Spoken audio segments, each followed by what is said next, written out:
Halo guys, kembali lagi di Zoo Official. Jadi gimana nih kabar kalian? Sehat semua kan?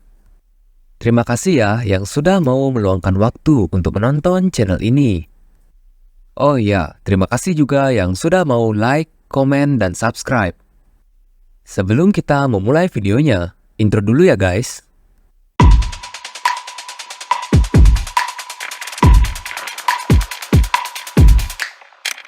Ketua Chansu pun yang bertekad untuk melawan belalang itu sendiri.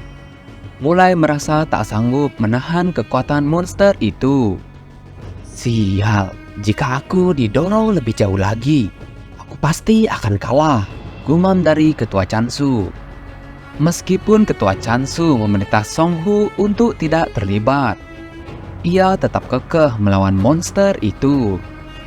Terutama setelah ia mengetahui Ketua Chansu mulai kesusahan menghadapi monster itu. Lalu, dalam hitungan detik, monster itu pun menyerang Songhu dan melemparnya hingga membenturkan tubuhnya pada tembok. Songhu dan Eunjung pun terkejut melihat apa yang terjadi dengan Ketua Chansu.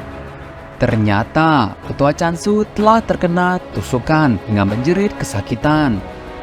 Tak selesai sampai di sana, monster belalang itu pun melempar tubuh Ketua Chansu, seperti ia melempar tubuh Songhu. Setelah dua orang telah dikalahkan, monster itu kemudian tertuju pada Songhu dan Eunjung yang masih selamat. Mengetahui merekalah yang menjadi target belalang kali ini, Songhu pun mulai memasang kuda-kudanya dan melindungi Eunjung. Di sini terlihat ya, Eunjung sudah terduduk lemas di belakang. Berdasarkan apa yang kulihat tadi, monster itu setidaknya kelas 8 atau bahkan lebih buruk lagi. Ia monster di atas kelas 5. Jika itu benar, maka kami tak ada harapan lagi, gumam dari Songhu. Dalam benaknya Songhu juga berkata, senjata utama monster belalang itu adalah kedua kaki depannya. Kakinya lebih kuat dari pedangku. Aku harus segera menemukan titik lemahnya. Apa mungkin di kepalanya, lehernya, atau bahkan dadanya? Ah, sial, ini menakutkan sekali. Tunggu, rasanya itu dia. Aku bisa melihat organ penghubung kaki dan tubuhnya. Aku yakin itu adalah titik lemah monster ini. Songhu pun langsung menyerang bagian monster itu yang dia kira adalah titik lemahnya. Sial, apa-apaan ini? Kenapa tak terjadi apa-apa? Aku yakin aku telah menusuknya di sana, gumam dari Songhu. Seketika, Songhu juga terlihat terlempar jauh ke belakang. Meskipun Songhu telah terlentang lemas dan berada jauh di belakang, monster itu menghampiri Songhu. Aku telah lengah kali ini. Jika ketua tim saja tak bisa mengalahkannya, lalu bagaimana caraku melawan monster seperti ini? Ucap dari Songhu. Tepat sebelum monster itu menghabisinya, tiba-tiba terdengar suara aneh dan keras. Suara itu sehingga mengalihkan perhatian monster itu dan pergi meninggalkan Songhu. Hah? Dia bereaksi terhadap kebisingan. Apa yang sebenarnya terjadi? Monster belalang itu pun akhirnya pergi meninggalkan Songhu dan tim Marlin dari bangunan itu. Eunjung pun segera menghampiri Songhu dan menanyakan kondisinya. Aku masih hidup, tapi kenapa monster itu pergi begitu saja? Jangan-jangan dia menyadari aku bukan lawan yang lemah. Dan suara barusan itu, aku belum pernah mendengar suara itu sebelumnya. Mungkin saja suara itu adalah sinyal sesama binatang iblis, gumam dari Songhu. Songhu, kuatkan dirimu. Apakah kau benar-benar tidak kenapa? Tanya dari Eunjung sambil melambai-lambaikan tangannya. Melihat gelang yang bersinar pada pergelangan tangan Eunjung membuat Songhu teringat akan sesuatu. Yunjung, apa kau tahu sudah berapa lama gelang itu bersinar? Aku tidak memperhatikannya, Song-u. Jawab dari Yunjung. Song-u pun kemudian menjelaskan kalau gelang itu bisa saja pertanda penghalang telah diaktifkan kembali. Dan dengan kata lain, mereka harus segera kembali ke kota. Tapi bagaimana dengan Ketua Chansu dan Song-hu? Apa yang harus kita lakukan dengan mereka? Mereka telah terluka parah, tanya dari Yunjung. Sambil menggendong Ketua Chansu, Song-u mengatakan kalau Ketua Chansu masih beruntung. Serangan belalang itu nyaris mengenai jantungnya, dan kini ia hanya kehilangan kesadaran. Song-u juga menyuruh Yunjung untuk membantu Song-hu. Ia menginstruksikan kepadanya kalau mereka akan segera menuju ke kota. Yunjung, ini akan menjadi jalan yang panjang. Jadi persiapkan dirimu dengan baik, ucap dari Song-u. Akhirnya mereka memutuskan untuk pergi dari tempat itu. Scene pun berpindah memperlihatkan keadaan di depan pintu masuk kota. Di sini penghalang sudah diaktifkan kembali dan para penjaga sedang menghitung jumlah peserta. Total peserta adalah 86. Jumlah peserta yang gugur adalah 58. 17 peserta mengalami luka-luka dan 11 peserta masih hilang. Tak lama kemudian, para penjaga itu pun menyadari sesuatu yang mendekat ke arah penghalang. Ternyata, Song-u dan tim Marlin telah berhasil sampai ke kota dengan selamat. Lalu mereka pun mendapatkan perawatan di rumah sakit di kota. Dari scene ini, hanya Yunjunglah yang tidak mengalami cedera apapun. Di sini si Yunjung lagi maksa Ketua Chansu untuk memakan makanan rumah sakit. Hei ketua, kau harus makan semua ini agar kau cepat pulih. Jika kau tidak mau merasakan tinjuku, bentak Yunjung kepada Ketua Chansu. Waduh, galak amat sih Neng, Mimin jadi takut. Tiba-tiba terdapat seseorang berjas rapi memasuki ruangan mereka. Dan orang itu memperkenalkan dirinya kepada Ketua Chansu sebagai direktur dari Asosiasi Tim Manajemen Kota. Namanya adalah Jin Song. Ia pun basa-basi dengan Ketua Chansu mengenai pemulihannya. Ketua Chansu pun di sini tidak menghiraukan basa-basi dari Direktur Jin Song. Apa yang sebenarnya dilakukan tim manajemen kota di ruangan ini? Tanya spontan dari Ketua Chansu. Direktur Jin Song pun mengatakan kalau ia tak bisa menjelaskannya langsung di tempat ini. Mengetahui maksud dari perkataannya, Ketua Chansu kemudian menyuruh Song-u, Song-hu, dan Yunjung untuk keluar dari ruangan. Mereka pun bergosip mengenai pembicaraan yang dilakukan oleh Ketua Chansu dan Direktur Jin Song.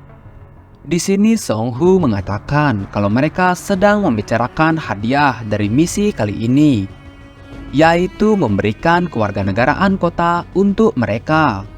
Dengan pedenya, Song-hu pun mengatakan kalau ialah orang yang akan mendapatkan kewarganegaraan itu. Tapi Song-hu berpikir lain.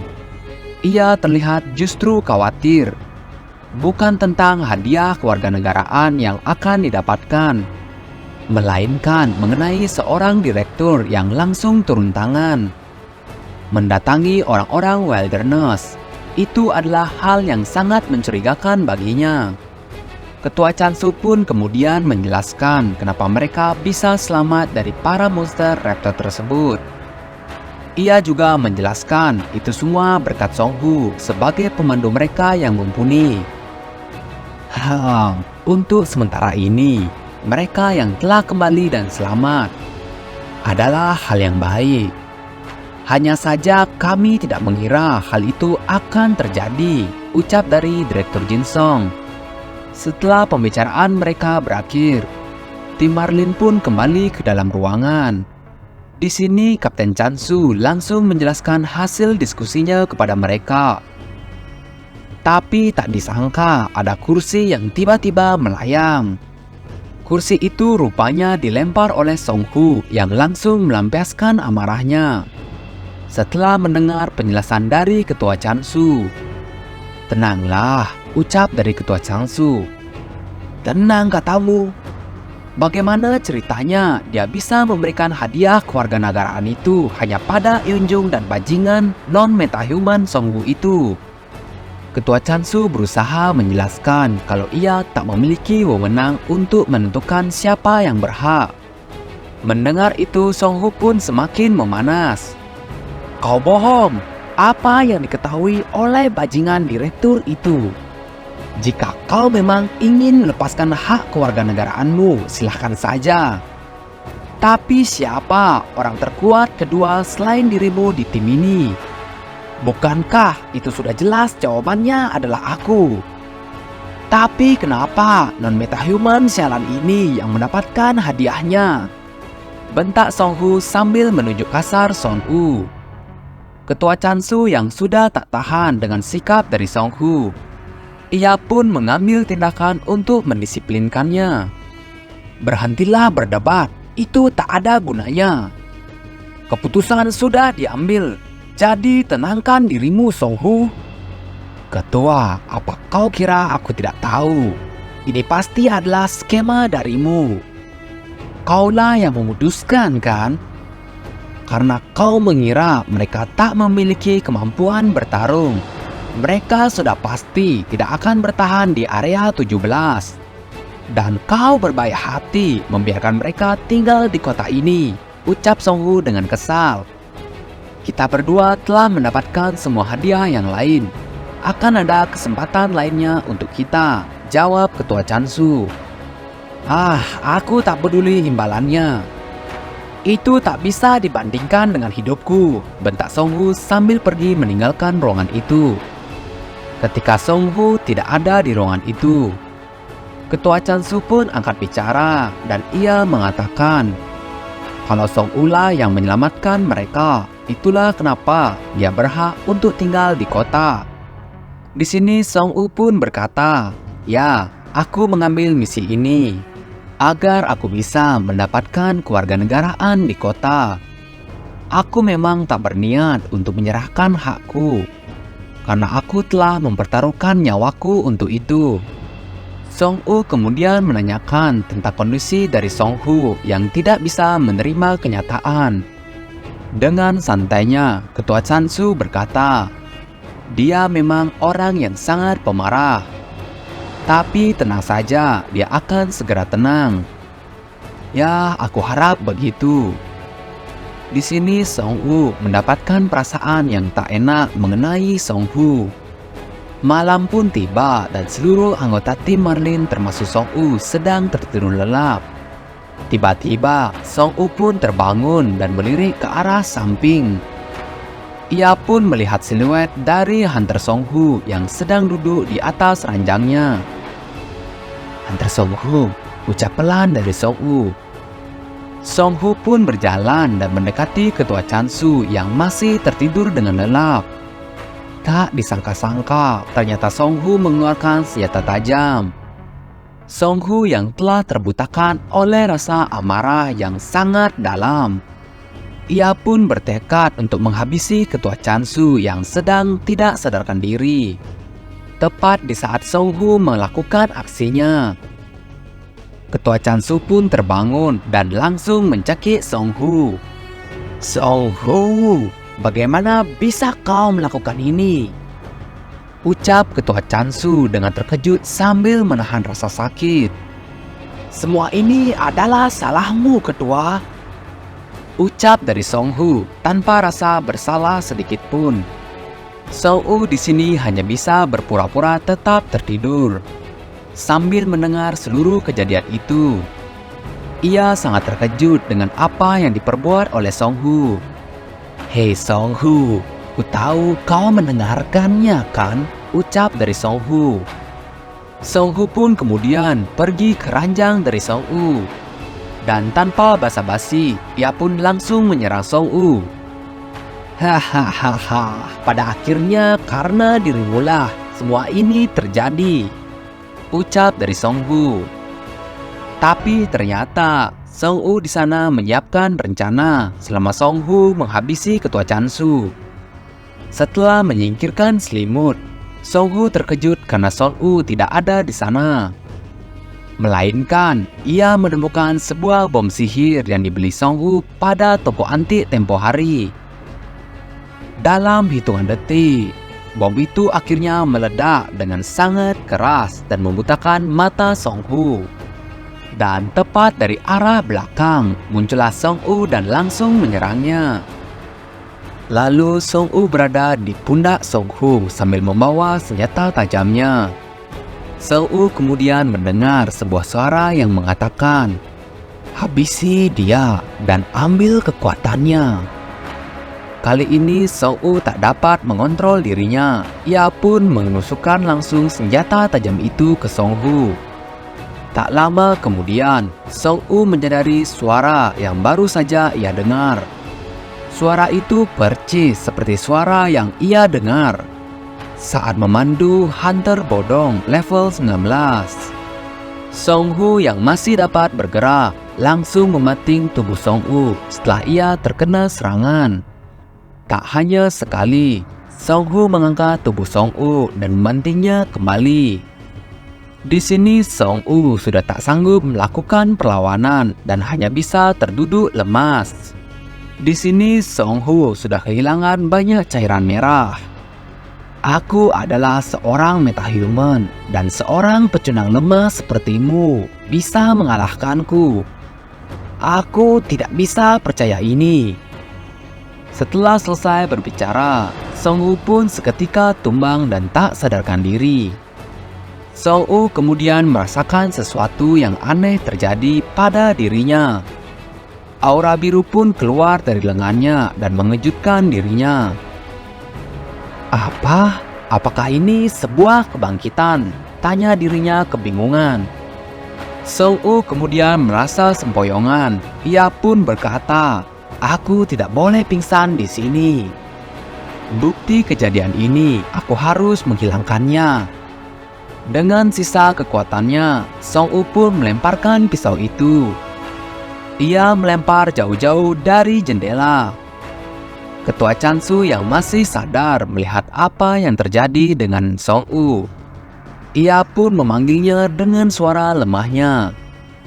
Tapi kemudian scene pun berpindah. Di sini Song Wu telah pulih dari luka-lukanya. Dan ia sedang diinterogasi oleh Direktur Jin Song dan para petinggi lainnya. Di ruangan tadi pagi, seorang penjaga datang setelah mendengar jeritan seseorang. Yang ditemukan oleh penjaga itu adalah sebuah pembunuhan. Di TKP hanya terdapat satu saksi dan 3 orang terluka. Kejadian itu terjadi beberapa jam sebelum tengah malam. Hunter Kim Song Hu meninggal di tempat. Hunter Jong Chansu menderita luka parah dan meninggal karena kehabisan cairan merah. Lalu satu-satunya saksi di ruangan itu adalah Hunter Park In-jung. Ia dibebaskan dari daftar tersangka setelah kami memeriksa alibi dan buktinya. Dan kau, Kim Song Wu, ditemukan tidak sadarkan diri dengan luka benturan benda tumpul. Seluruh orang yang terlibat dalam kejadian ini adalah bagian dari tim Hunter Distrik 17, yaitu tim Marlin. Hanya kaulah yang bisa memberikan kesaksian mereka mengenai insiden ini. Kamu bekerja di tim Marlin sebagai seorang pemandu. Kau juga telah mengajukan diri 2 kali untuk bekerja di kota sebagai seorang warga sipil biasa. Apakah semua yang kukatakan benar? Tanya dari Direktur Jin Song. Direktur Jin Song melanjutkan perkataannya.